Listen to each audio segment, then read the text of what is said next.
Brought to you by Angry Broth Studios.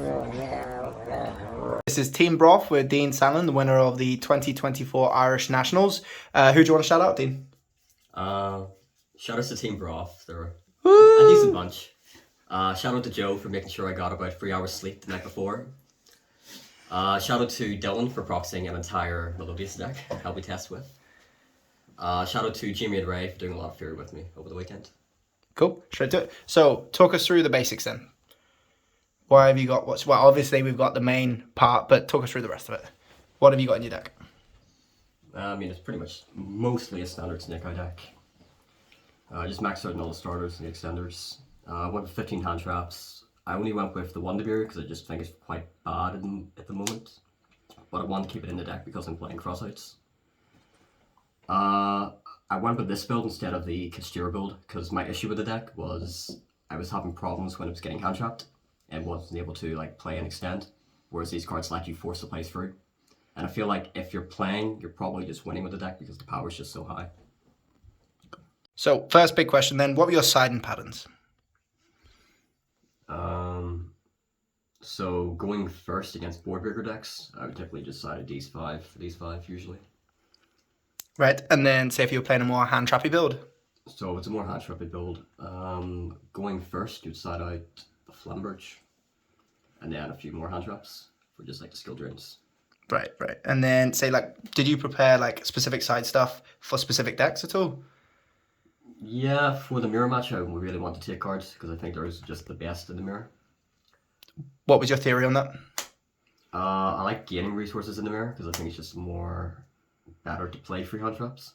Yep. Especially when you're taking like Appaloozas, so you're effectively getting more negates. Yeah, that's fair. I guess if you ever take stuff off them as well, if you're in the mirror match, you can sack stuff to carry on your plays and stuff like that as well. Yeah, pretty much. Yep. I mean, my sideboard has also changed a little bit depending on my record, or if Yep. I was in Swiss or Top Gun. So when it was XO against the mirror, I was siding these. Oh no, I mean when it was XO, I would only side in these. Yep. But when it was like X1 or X2 or in Top Gun, I would side in these as well because they had skill drain. Yep. And then say, why did you pick this over Snake Eyes Cash then? We saw a lot of people on Snake Eye Cash over the weekend. Did you think this was better or? Yeah, I think this is better more just playing free hand traps because you're more guaranteed to actually make plays with these.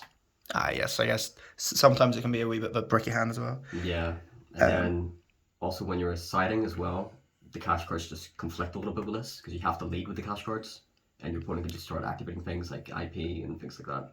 Yeah, that makes a lot of sense.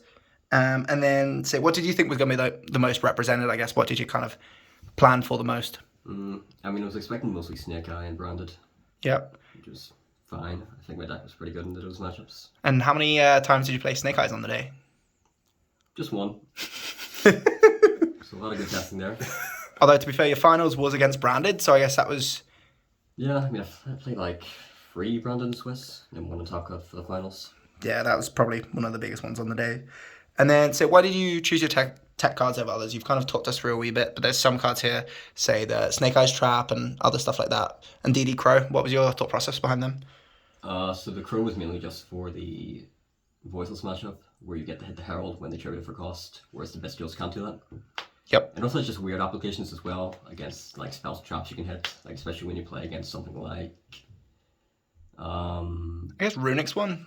Runic's one, yeah, you can hit Runic cards with this. You can hit like a rollback target as well. Yep. Quite nice. Yeah. You can hit the OSS in the mirror match. That's a very good point. You can, yeah, but usually I wouldn't slide it in for the mirror. That's fair. Silvera was just for like all the board breaking stuff. Like hitting like a Droplets or a Lightning Storm or a Dark Lunar, which is really nice for that. Yeah. How come you didn't play any of those yourself? I think they're just trash. I'd rather just take cards and hand trap them. Yeah, that's fair. It's like you were saying to us a minute ago, it's much rather not have the hand advantage than have, say, like you go -1 in hand, whereas at least you've got 1 resource still on the field. Yeah. What issues did you find with the deck on the day, and how'd you push through with them? I mean, there wasn't really too many issues apart from, as I said, getting hand trap and not being able to play. So I'm really happy I just played this package. Like, I really wanted a 3rd copy of this, but I couldn't find any room because I'm already on 41 cards. Yeah, that's fair. Sodian's seen a couple techs here as well. How did Lyrlux perform for you on the day? Did it come up against Tempai at all that much? Yeah, something against the Tempai. I would end on it. Do you have many of those matches? 1 in Swiss, 1 in Top Cut. That's not too bad. Do you have any techs or any specific mindset for that? I mean, it was actually kind of my concession for time, where if you're about to go into time, game 3, I would have my opponent go first, and I would just sudden this and attack directly. Yeah, that's fine. Just 800, and then you can't die. So I think it's fine. Did that come up a couple times? Nope. Nope. That's fair. I respect that. And then why 1D barrier? Talk us through the mindset on that. So against like the board breaker decks, I had 5 slots, which were the 3 crossouts and the 2 talents. So I needed a 5th card to bring in, and I was set on these 4. And I thought like the next best thing is just the 1 barrier. Yeah, that's fair. I respect that.